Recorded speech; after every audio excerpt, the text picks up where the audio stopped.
You won't believe what happened the day my wife came home after months of serving our country overseas. It should have been a peaceful, proud, and emotional homecoming. But thanks to one power-hungry neighbor who thinks she's the queen of our HOA, that day turned into a chaotic circus of flashing lights, false accusations, and a lesson in real authority. It started like any ordinary afternoon. The sky was clear, the neighborhood was quiet, and I was in the kitchen making Emily's favorite meal, steak with garlic mashed potatoes, something she'd been craving while stationed abroad.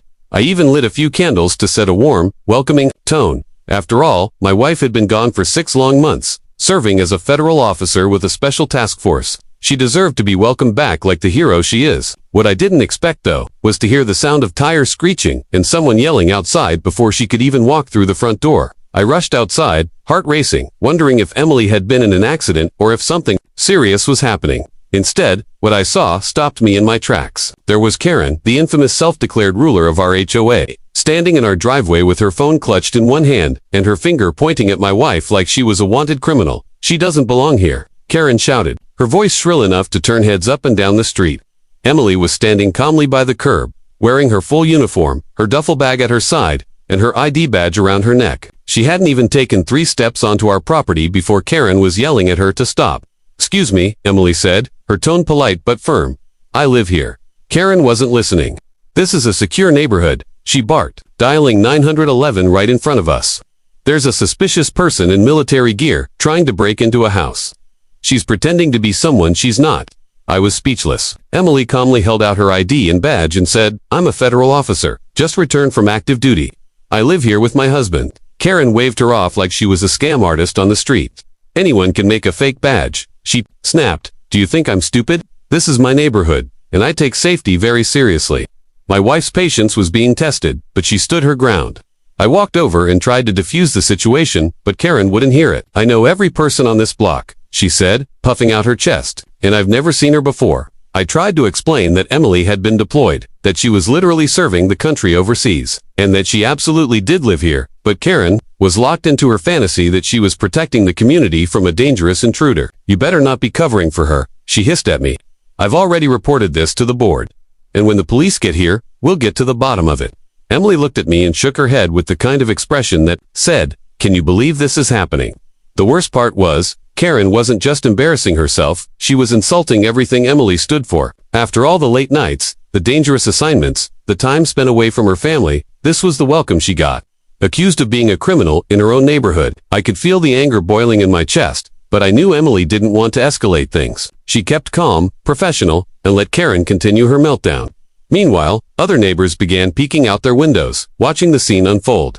Some even came out onto their porches, whispering to each other as Karen kept pointing and yelling about strangers and protocol. It didn't matter that Emily had lived there longer than Karen. It didn't matter that she had a federal badge. None of that was enough for a woman who saw a uniformed woman with dark sunglasses and a duffel bag and decided that she must be up to no good. All of this could have been avoided with a simple, "Hi, can I help you?" But no, Karen chose to jump straight to calling the police, convinced she was the hero of some neighborhood drama. Emily stood there quietly as Karen gave a dramatic play-by-play to the 911 dispatcher. "Yes, she's standing here right now. Military gear. She says she lives here, but I've never seen her before. I'm with the HOA and I'm requesting an immediate response." I looked at Emily and said, "You sure you don't want to show her the badge again?" She gave a tired smile and said, "I'd rather show it to the officers when they get here. Let them explain it to her." And sure enough, not 10 minutes later, we heard the sound of sirens and saw 2 squad cars turn onto our street. Karen actually clapped her hands in excitement. Finally, she said, "Now you'll see what happens when you mess with the wrong neighborhood." But what was about to happen wasn't what Karen expected at all. Not even close. And she was about to learn the hard way what real authority actually looks like. The police cruisers rolled to a stop right in front of our driveway, lights still flashing, drawing more attention from the neighborhood. Curious eyes peeked through blinds, and a few bold neighbors stepped onto their porches to see what all the commotion was about. Karen stood front and center, like she had just summoned a rescue team for a major emergency. You'd think she had caught a most wanted fugitive instead of a tired woman returning home from duty. One of the officers, a tall guy with a calm demeanor, stepped out and immediately approached. His partner flanked him, hand resting casually near his belt. Karen rushed over to meet them before they could even introduce themselves. "Thank God you're here," she exclaimed dramatically, waving her hand toward Emily. "That woman is impersonating a federal officer or soldier or something. She tried to enter that home." She pointed at my house. and she claims she lives there. I've never seen her before, and I know everyone in this neighborhood. She's clearly up to something." The officers, used to exaggerated stories, didn't react much. The lead officer looked over at Emily, who stood quietly by the sidewalk, arms crossed, badge clearly visible, and duffel bag still beside her. There was no panic in her eyes, no aggression, just patience and a bit of frustration. "Ma'am," the officer asked politely, "can we speak with you for a moment?" Emily nodded. She stepped forward with quiet authority, reached into her jacket, and pulled out her federal ID and badge without hesitation. "Officer Emily Hart," she said, "returning home from deployment. That's my house, and that's my husband standing there. I've been stationed overseas for the past 6 months. I came home this afternoon and was immediately stopped and accused of impersonation by your concerned citizen here." The officer took her badge, inspected it carefully, and exchanged a glance with his partner. They both immediately shifted their stance. Less cautious, more respectful. "Officer Hart," the lead officer said, "we've actually worked with your agency on joint operations in the past. You're with Homeland Security, right?" Emily gave a firm nod. "Yes, I just got off a long flight and was hoping to come home to a quiet evening. Clearly that's not going to happen." Karen's mouth opened slightly. "Wait, Homeland Security? Like real federal Homeland Security?" The officer turned to Karen and gave a short nod. "Yes, ma'am. She's a legitimate officer. Her credentials are valid, and she does live here. But she doesn't look like she belongs here." Karen blurted out. I thought she was faking it. I mean, I've never seen her around the neighborhood. How was I supposed to know?" Emily raised an eyebrow. "So your logic is, because you've never personally seen me, I must be an imposter." Despite my uniform and identification, Karen started to backtrack. I was just trying to protect the neighborhood. We've had some weird activity lately, and I thought Karen, I interrupted, unable to stay quiet any longer. "You've had a problem with us since we moved in. You've written us up for trash cans being visible. You've harassed us about our holiday decorations. And now this. You called the police on my wife returning from federal service." Karen's face turned red. "I didn't mean for it to go this far," she muttered. "You called in a false report," the officer said calmly, but firmly. "That's a serious issue. This could have escalated very differently if Officer Hart hadn't remained calm." Emily took a step closer, voice steady but intense. "Let me be very clear. False accusations like this don't just waste law enforcement time. They can be dangerous. You profiled me. You assumed I was a criminal because I didn't fit your narrow idea of who belongs here. That's not protecting anyone. That's harassment." Karen looked like she wanted to disappear. She kept glancing around. As more neighbors gathered, some were filming, some were whispering among themselves. A few nodded in agreement with Emily. One neighbor, a retired Navy vet named Mr. Jenkins, stepped forward and addressed Karen directly. "I served in 2 wars, he said sternly. "I've seen soldiers and federal officers come and go. That woman is the real deal. You made a fool of yourself and insulted someone who's actually done something for this country. You should be ashamed." Karen mumbled something under her breath and took a step back, clearly defeated but still trying to save face. The officer handed Emily back her ID and said, "We're sorry for the inconvenience, ma'am, and thank you for your service. If you'd like to file a report or press charges for the false call, we can assist you." Emily glanced at me. "Not today," she replied. "I think she's already embarrassed herself enough for one afternoon." The officers nodded, took notes for their own report, and then turned back to Karen. "Ma'am," one said, "we'll be noting this incident in our records. In the future, please verify before jumping to conclusions. False reporting is not a game." With that, the officers returned to their patrol cars and drove off, leaving behind a stunned Karen and a relieved crowd. Emily turned to me, finally letting out a deep breath. "So, about that steak." I laughed and put an arm around her shoulders. "Still hot on the stove, hero." We walked inside together as the neighbors slowly dispersed. Karen remained on the sidewalk for a moment, then walked away silently, humiliated but still too proud to apologize. But the damage was done. The entire neighborhood had witnessed what happened, and for once, they saw the real Karen, not the smiley HOA president from the community flyers, but the one who judged people based on their looks, their clothes, and their silence. Inside the house, Emily finally dropped her duffel and sat down. "You know," she said, "I expected a lot of things coming home. Jet lag, unpacking, maybe even a few neighborly hellos. I didn't expect to have to prove my identity on my own front lawn." I handed her a plate and said, "Well, at least now the entire block knows exactly who you are, and they'll never forget it." She gave a tired smile. "Good. Maybe next time Karen wants to play neighborhood cop, she'll think twice before messing with someone who actually wears a badge." The next morning, things were strangely quiet. Normally, Karen would be out early, pacing the sidewalks with her clipboard like a self-declared general doing inspections, peeking over fences, measuring lawns, and snapping pictures of flower pots. She deemed two colorful or mailboxes that leaned half an inch to the left. But today, not a sign of her. Maybe it was shame, or maybe she was lying low, waiting for the gossip storm to pass. Either way, Emily and I finally had a moment of peace to enjoy our coffee on the porch. But the silence didn't last long. Around 10 a.m., our doorbell rang. I opened the door to find two members of the HOA board standing there, Mr. Patel and Mrs. Flores, both looking very uncomfortable. They greeted us politely and asked if they could speak to Emily. She joined me at the door, still in casual wear but with the same unshakable presence she always carried. Mr. Patel cleared his throat. "Officer Hart, we wanted to formally apologize for what happened yesterday. It's come to our attention that a very serious misunderstanding occurred involving one of our board members, and we are taking it seriously." Emily nodded but didn't say anything. She waited. Mrs. Flores jumped in. Several neighbors sent us footage of the incident, and it's clear Karen acted out of line. Calling the police on a resident without any real justification, especially someone just returning from federal duty, is unacceptable. I could tell they were trying to save face. HOA politics were always messy, and Karen had ruled over them for years, like a tyrant. But now that her power was shaken, they were doing damage control. "We've called an emergency board meeting this afternoon," Mr. Patel continued. "Karen will be present. We'd like to invite you to attend. If you're willing, this is your community, and your voice matters." Emily looked at me for a second, then back at them. "All right, I'll be there," she said. They nodded and left, clearly relieved. Word had spread like wildfire, and the board had no choice but to act. For the rest of the day, neighbors stopped by with kind words, a few small gifts, even baked goods. One kid brought a card with a big crayon drawing of a badge and a thank you note. "You're the real boss of the neighborhood now." Emily chuckled and taped it to the fridge. It was the kind of quiet support that meant the world. But she wasn't just focused on revenge or recognition. She wanted change. At 4 p.m., we walked to the community hall where the HOA meetings were usually held. It was packed. More people than we'd ever seen showed up, some curious, some angry, and some who clearly just wanted to see Karen get what was coming to her. Karen herself sat stiffly at the front table, arms crossed, lips tight, no clipboard in sight. When Emily walked in, the room seemed to shift. All eyes turned. People stepped aside. She walked with quiet confidence, not demanding attention, but commanding it naturally.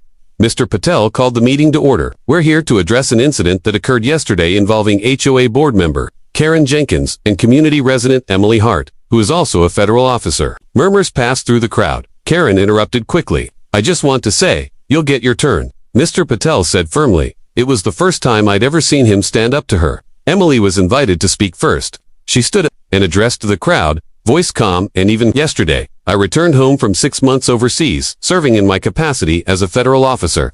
Before I could even set foot on my property, I was confronted, accused of impersonation, and had the police called on me by a person who did not recognize me and made no attempt to verify my identity before escalating the situation. The room was silent. What happened to me is not just a personal insult, it's a community issue. It's a symptom of what happens when people are given authority without oversight. I wasn't just judged because I was new to her. I was profiled, and that kind of behavior doesn't belong in a neighborhood that claims to value safety and respect. A few people applauded softly. Karen shifted in her seat. Mr. Jenkins, the retired Navy vet, stood next. This woman put her life on the line for this country, and instead of welcoming her home, someone tried to humiliate her because of a power trip. That's not the kind of leadership we need here. Now the applause was louder.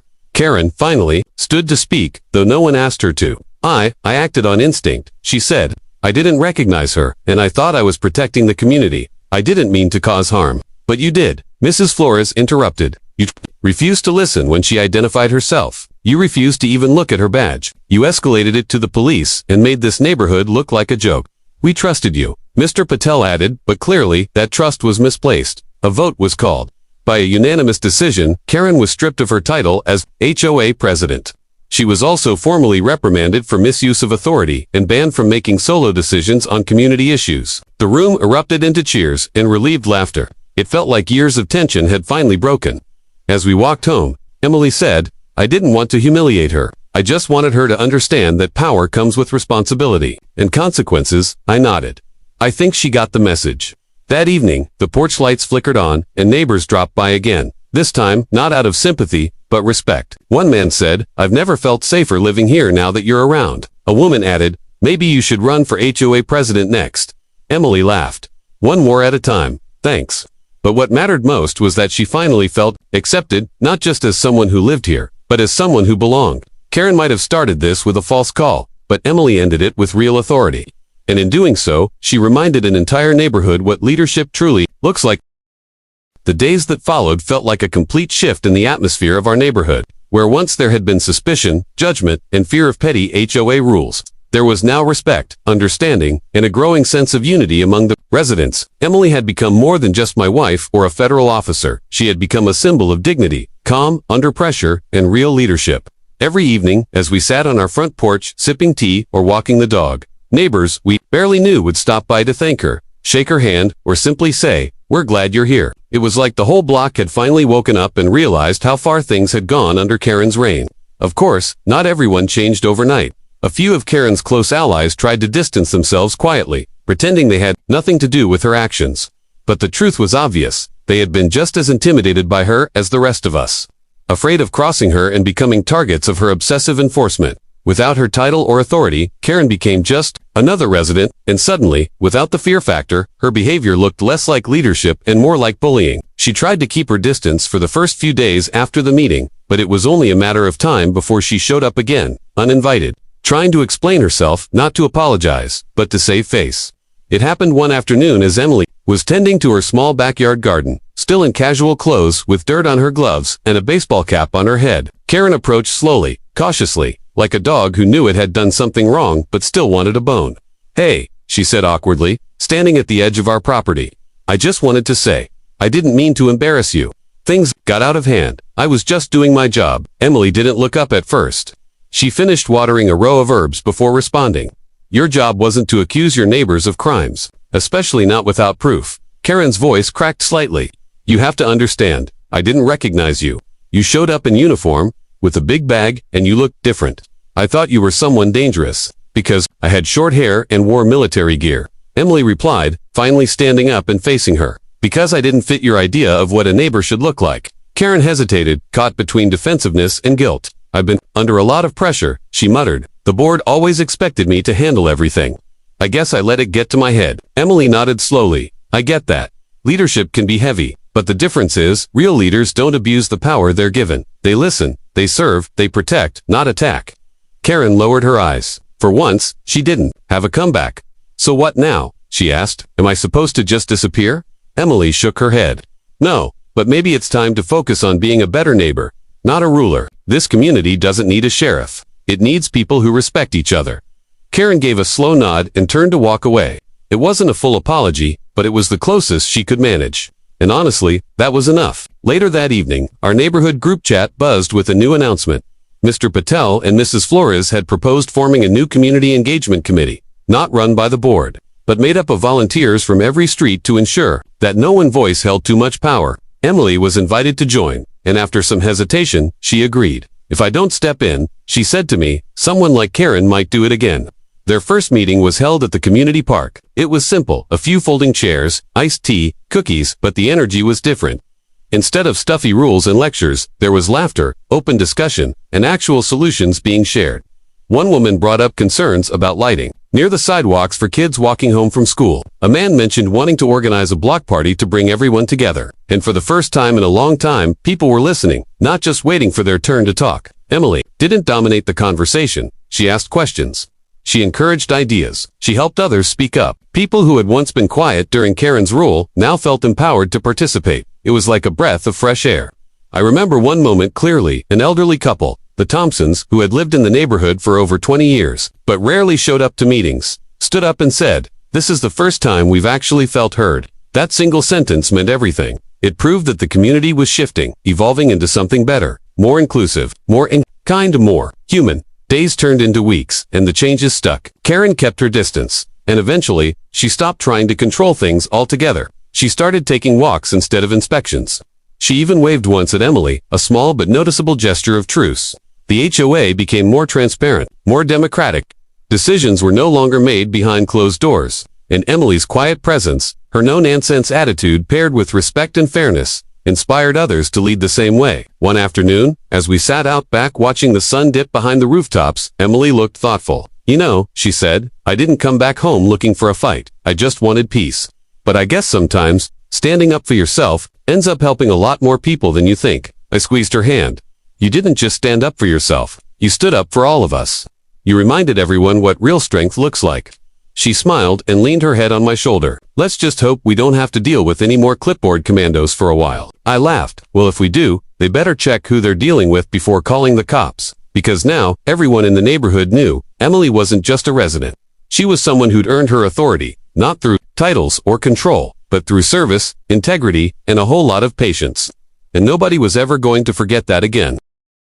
A few months passed, and life in the neighborhood felt completely transformed. The tension that once lingered in the air like smoke from an invisible fire was now gone, replaced with warmth and genuine connection among the residents. People no longer tiptoed around their own properties, fearing fines or surprise inspections. Instead, they began waving at each other, helping one another with small tasks, organizing casual get-togethers, and actually talking to their neighbors like human beings. It was as if Emily's one moment of standing her ground had ignited something much bigger, a reset button for an entire community that had been ruled by fear, disguised as order.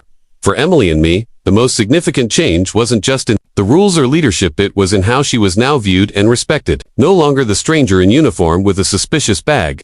She was now Officer Emily Hart, the woman who had returned from duty and unintentionally exposed a long-standing issue with grace, strength, and a quiet refusal to be bullied. Every time we walked our dog through the neighborhood, someone would stop and thank her. Parents would introduce their children to her, saying, "This is the officer I told you about, the one who stood up to that unfair HOA president." Kids started asking her about her job, fascinated by the idea that a real-life officer lived in their neighborhood. Emily began volunteering at the local school, giving talks about leadership, safety, and respect. She never made it about herself, though she used her story to inspire others to speak up, especially kids who were shy or overlooked. "You don't have to wear a badge to be brave," she told them.